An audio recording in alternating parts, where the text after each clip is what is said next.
Well, my dad had gone to a Toastmasters early on and heard one of the most successful magazine entrepreneurs in the world speak. He comes back and tells me, I just had a chance to hear one of the most successful magazine entrepreneurs in the world speak. And he said, when are you taking your SAT? I said, I'm taking it next year. He said, well, this guy was failing out of high school. He was struggling. He was raised by a single mom in the Midwest, but he promised his mother he would take a test called the SAT.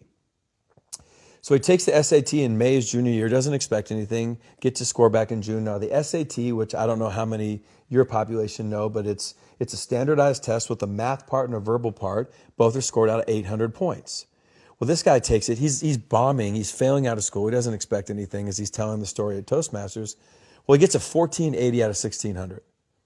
So he's stunned, right? That would be for the smart people that listen to your podcast. Insane, yeah. Right, cognitive dissonance, right? I got a 900 on my SATs just right. to give people a frame. Right, and I got a 990, excuse me. And I got a 1010, right? I was just, hey, 4 digits. It was a miracle, right?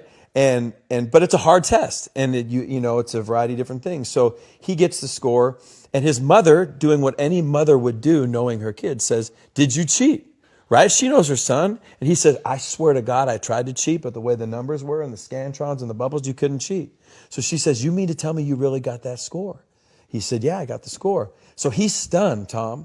So as my dad's telling me the story, I'm like, okay. So he says, all right. So what he decides is, because he realizes he's smart and he's going into his senior year, he says, I'm going to go to class. Now he starts to go to class. He doesn't hang out with who he did when he didn't go to class.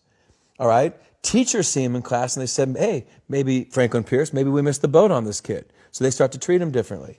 Well, as the guy would tell the story, he graduates, goes to a community college, goes on to Wichita State, goes on to the Ivy League, and becomes this massively successful magazine entrepreneur. So I said, okay, well, the guy was always smart. He just needed a standardized test to unlock it. My dad said, no, that's not the story. And this is what I want you to understand. He said, 12 years after all this guy's success, he gets a letter in the mail from Princeton, New Jersey. Doesn't think anything about it. The next day, his wife says, you're going to open it. He opens it. True story, turns out the SAT board will periodically review their test-taking procedures and the policies. The year he took the test, he was one of 13 people sent the wrong SAT score. His actual score was a 740 out of 1,600. And he said, people think my whole life changed when I got the 1480. But what happened? My whole life changed when I started acting like a 1480. And what does a 1480 do? He goes to class. Well, this is one of the first stories I would share when I had my opportunity at Alabama, or Florida State, or Georgia. So A, your language is powerful, but number two, your behavior is way ahead of your success. And so many people let their feelings dictate what they do as opposed to throw your behavior out there.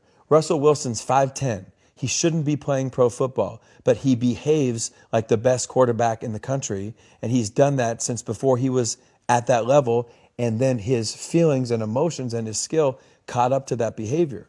I think the lesson my dad was trying to teach me ultimately was, in addition to my language, what I do, not how I feel about my past, is going to determine who I am in the future.